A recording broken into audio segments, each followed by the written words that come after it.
Okay, so today I'm going to show you how to make a really nice looking heat map like this. So not only do we have an expression heat map of the differentially expressed genes and a clustering of the samples, but we also have extra columns. This column here showing the log fold change between the control and the samples, and then this column here showing the average expression, and then I've also mapped the ensemble IDs to gene IDs.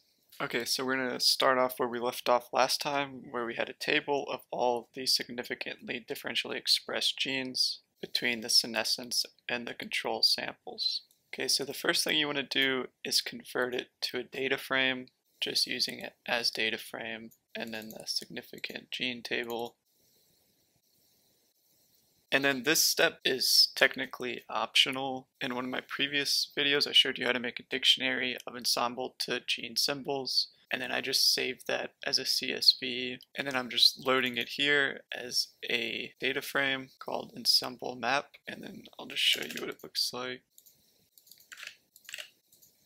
So it's just a 2-column data frame. And then I extract the ensemble values and then the gene symbol values. And then I make a new list called L, and I iterate from 1 to the length of keys, which is the length of this data frame. And then I just add a key, which would be this, and then a value, which would be this. So in the end, I just have a list where I have an ensemble key and a gene value.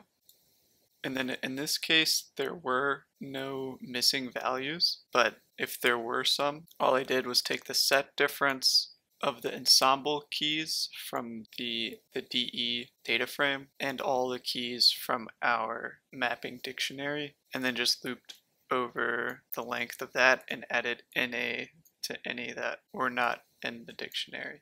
So then you can just map a new column called symbol onto your data frame, and using this unlist function, we just look up the row names in DF and assign them the value of that list. So now we have a symbol column with all the symbols. Okay, and then just make a new data frame because we don't want to make a heat map with 1300 genes. So here I just did a simple filtering. This one's redundant because we already selected for this in the SIG, so we don't actually need this.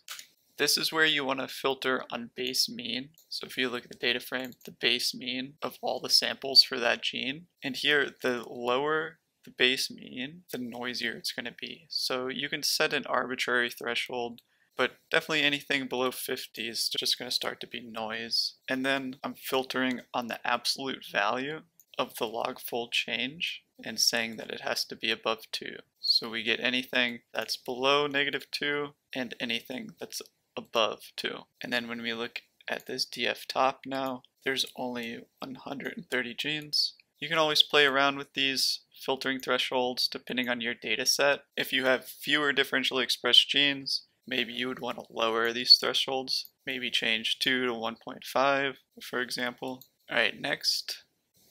This is important. You'll see why later, but we want to take DF top, this data frame here, and we just want to order it by the log fold 2 change. So if we look at DF top after we run this, since I have decreasing equals true, we have all the positive differentially expressed genes at the top, and then the down-regulated genes will be at the end of the data frame.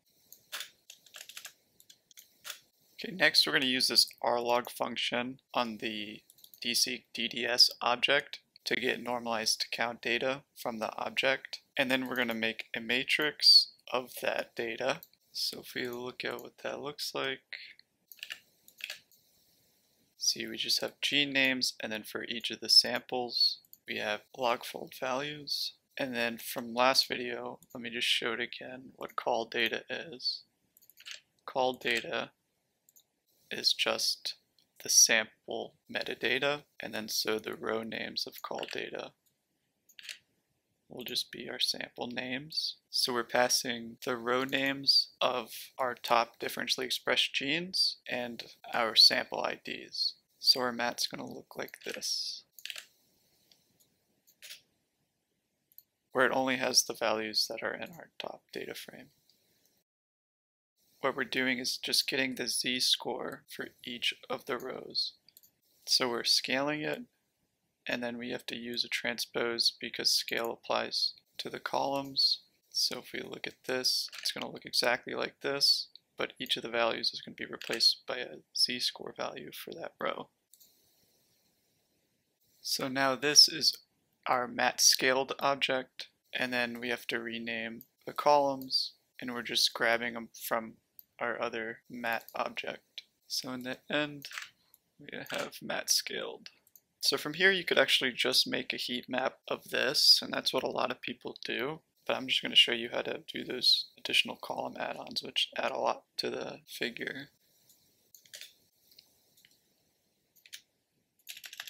Okay, so this is why we ordered the data frame. So if we remember df top, we ordered it by log fold change. So what we're doing here is we're going to keep the top 25 genes of the data frame and the bottom 25 genes. You can play around with this number depending on what you want, but we're just making a sequence of numbers 1 through 25, and then a sequence of numbers from 25 less than the length of the data frame to the length of the data frame. So if we look at rows keep, see it's just 1 through 25, and then 105 through 30.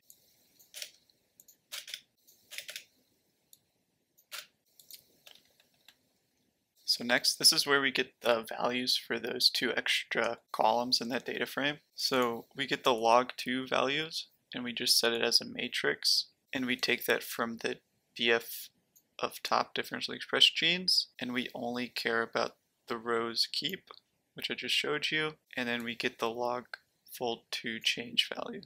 So L2 val will just look like this. It's just this one column matrix of log fold change. And then the same thing, we're going to get the average mean. So let me just show df top so you can follow along. So we're going to get the base mean column from this df top, but only in these rows, and rows keep.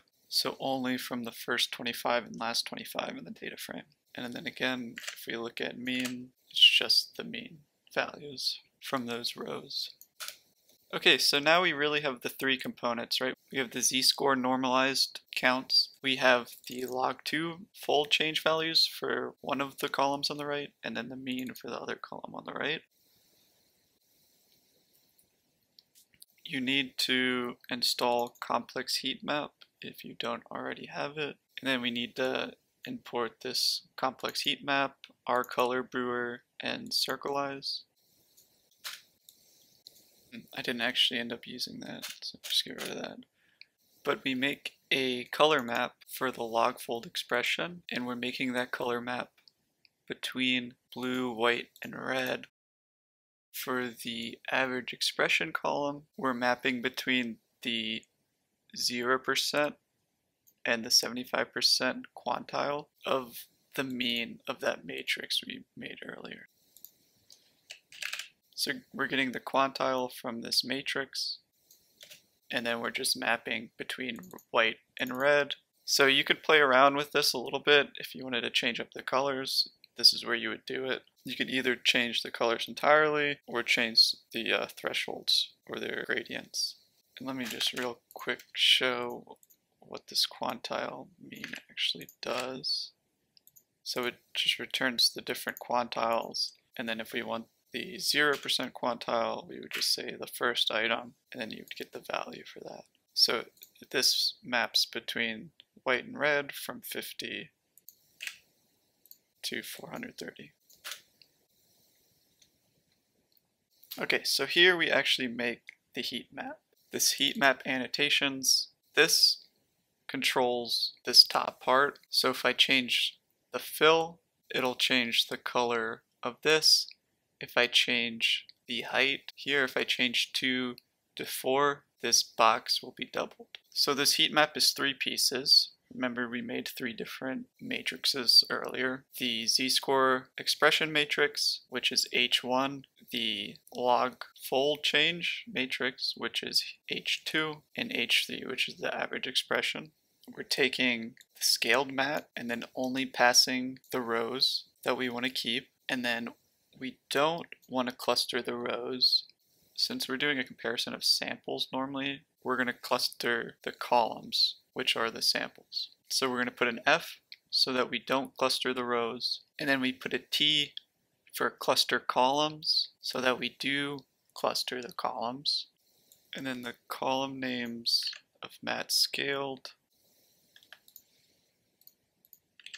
are just the sample names. So that takes care of the main component of the heat map. And then for H2, again, which is the center column, we're using the log fold values. And then this is where we get the gene symbols. From the df top, we take from the symbol column, but only in the rows that we want to keep. And then we don't want to cluster the rows. And there's only one column, so we don't have to worry about the cluster column. We're naming it log fold change. And then this is where we add that top annotation here, which I was talking about. So if you didn't want it, you could just remove this part. And then the color is that mapped color we had from earlier. And then we have this cell labeling function. Don't worry about this too much. If you really want to play around with it, you can. But basically, we're just adding labels based on this L2 val matrix. If you don't want the labels, you can just remove this whole bit right here. And then pretty much the same thing for heat map. We're taking the mean matrix, adding the symbol row labels, not clustering, naming it average expression, coloring it based on that map we made. And then one thing I didn't point out earlier, so the default color is this blue to red. So that's why we didn't specify a color for the first heat map. But if you wanted to make a different color, you could play around with the heat map palette. And then finally, we're just, again, labeling the values from the mean matrix. And then you just add them together, and then you can show the combined object. And of course, it doesn't look so great here, but the best way to do it is just to save it. You can play around with the size and the resolution, and again, we end up with something like this.